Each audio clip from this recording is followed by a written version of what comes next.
Hello friends, I am Dr. Ashutosh and I welcome you on my YouTube channel The Physio Advice। आज हम एक shoulder की बहुत ही common समस्या के बारे में बात कर रहे हैं जिसका नाम है फ्रोज़न शोल्डर। फ्रोज़न शोल्डर क्या होता है, इस बीमारी में बेसिकली शोल्डर में क्या प्रॉब्लम होती है, इसके होने वाले क्या क्या कारण हैं, क्या क्या लक्षण पेशेंट के अंदर दिखाई देते हैं और इसके क्या उपचार किए जा सकते हैं।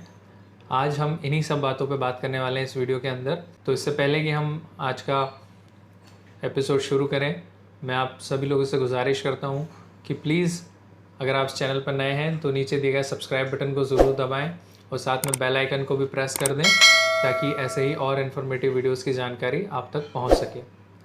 तो आइए आज का वीडियो शुरू करते हैं। फ्रोज़न शोल्डर, जैसे कि इसका नाम है फ्रोज़न, इससे समझ में आता है कि ये इंग्लिश वर्ड है जिसका मतलब होता है जमा हुआ। तो इसमें बेसिकली जो आपका कंधा है वो जम जाता है या जाम हो जाता है, कंधे का मूवमेंट रुक जाता है। आप पेशेंट जो है हाथ को ऊपर नहीं उठा पाता, साइड में नहीं उठा पाता है, अंदर की तरफ मोड़ने में पेशेंट को दिक्कत आती है, अपोजिट शोल्डर को टच करने में पेशेंट को दिक्कत आती है। तो इस तरह की प्रॉब्लम जब पेशेंट में देखने को मिलती है तो इसे हम फ्रोज़न शोल्डर कहते हैं। इसका दूसरा नाम एक और है जिसे हम एडेसिव कैप्सुलाइटिस भी कहते हैं।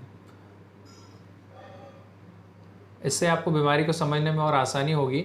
एडेसिव मीन्स जो शोल्डर जॉइंट का जो कैप्सूल होता है उसके ऊपर क्या होता है कि उनके अंदर कोलेजन फाइबर्स होते हैं और वो क्या होते हैं, फ्यूज़ होने लगते हैं, आपस में चिपकने लगते हैं और बीच में एक एडेशन बॉन्ड टाइप बना लेते हैं, जिसके कारण कि क्या होता है कि जॉइंट कैप्सूल की फ्लेक्सिबिलिटी ख़त्म हो जाती है, स्ट्रेचेबिलिटी ख़त्म हो जाती है, जॉइंट कैप्सूल स्ट्रेच नहीं हो पाता, उसी कारण मूवमेंट भी रुकना शुरू कर देती है, शोल्डर जॉइंट की मूवमेंट रुकने लग जाती है। और एडेसिव प्लस कैप्सुलाइटिस मीन्स कि जो कैप्सूल है उसकी जो मेम्ब्रेन है उसका इन्फ्लेमेशन हो जाता है, उसके अंदर अंदरूनी सूजन आ जाती है, लालपन आने लगता है उनके मेम्ब्रेन्स के ऊपर।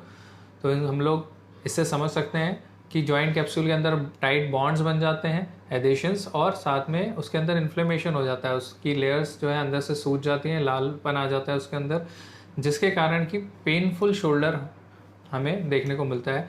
तो इस तरह से ये जो है बेसिक पैथोलॉजी, जो बेसिक प्रॉब्लम है शोल्डर जॉइंट के कैप्सूल के अंदर होती है, जिसको कि हम लोग फ्रोज़न शोल्डर कहते हैं। फ्रोज़न शोल्डर जो है एक तरह की प्रोग्रेसिंग डिसीज़ है। समय के साथ साथ इसमें जामपन थोड़ा सा बढ़ते जाता है, मूवमेंट रुकने लग जाती हैं। लेकिन एक गुड न्यूज़ भी है कि कुछ समय बाद ये सेल्फ लिमिटिंग डिसीज़ है, कुछ समय बाद धीरे धीरे कम होना शुरू होती है और ख़त्म भी हो जाती है। दर्द पूरी तरह से ख़त्म हो जाता है, सिर्फ रेंज थोड़ा सा हो सकता है फुल रेंज नहीं रहे, लेकिन अगर फिजियोथेरेपी का ट्रीटमेंट लिया जाता है तो अल्टीमेटली पूरा फुल रेंज ऑफ मोशन, पूरा हाथ ऊपर उठने लगता है पेशेंट का, मोड़ने भी लगता है, कोई दिक्कत नहीं आती है। अब बात की जाए इसके लक्षणों के बारे में, तो इसके अंदर मेनली 2-3 मुख्य लक्षण हैं। एक तो पेन बहुत ही शार्प होता है, शुरू के स्टेज में पेशेंट को रात को स्लीप डिस्टर्ब हो जाती है, रात को नींद नहीं आती है उसको पेन के कारण, क्योंकि दिन में तो थोड़ा बहुत हाथ चलता रहता है किसी भी काम के कारण तो पता नहीं चलता है, या फिर थोड़ी मोबिलिटी के कारण उन्हें ज़्यादा दर्द नहीं होता, लेकिन रात को बहुत दिक्कत आती है, नाइट पेन जिसको हम कहते हैं। दूसरा, शोल्डर के रेंज रुक जाते हैं, जैसे कि पेशेंट जो है साइड में एबडक्शन शोल्डर का नहीं उठा पाता है, सामने से शोल्डर उठा पाना, फ्लेक्शन भी पूरी तरह से नहीं कर पाता है पेशेंट, आधा उठता है, आधा हाथ ऊपर तक पूरा नहीं उठ पाता है। फिर साथ ही में पेशेंट अंदर की तरफ हाथ को नहीं मोड़ पाता है, पीछे बैक को टच करने में काफ़ी दिक्कत आती है, ऑपोजिट शोल्डर को टच नहीं कर पाता है शोल्डर जाम होने के कारण।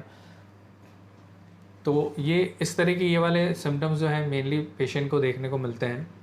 पेशेंट कोई भी ओवरहेड एक्टिविटी नहीं कर पाता है, जिसमें भी शोल्डर के ऊपर तक हाथ ले जाना हो, कंघा करने में उसे दिक्कत आती है, कपड़े पहनने में दिक्कत आती है, तो ऐसे रोज़मर्रा के काम, शेविंग करना, तो ऐसे काफ़ी कामों में पेशेंट को दिक्कत आने लगती है।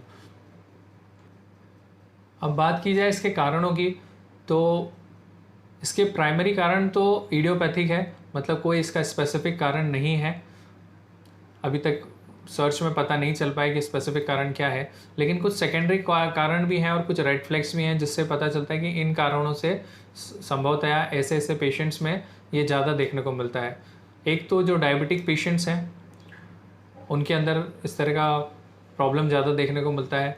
दूसरा, आफ्टर स्ट्रोक, ब्रेन अटैक के बाद में भी देखने को मिलता है।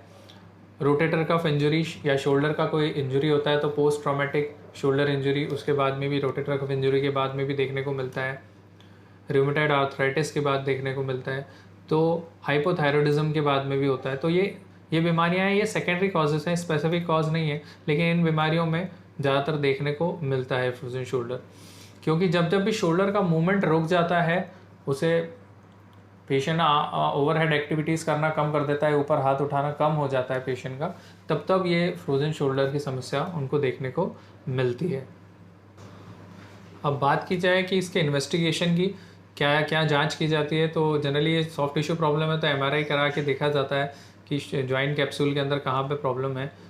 यूजुअली एंटेरो इन्फीरियर पार्ट में ज़्यादा फाइब्रोज्ड हो जाता है जॉइंट कैप्सूल, लेकिन इसकी ज़रूरत ज़्यादातर नहीं पड़ती है क्योंकि एमआरआई थोड़ी कॉस्टली जांच है। डॉक्टर्स अपने अनुभव से ही समझ जाते हैं।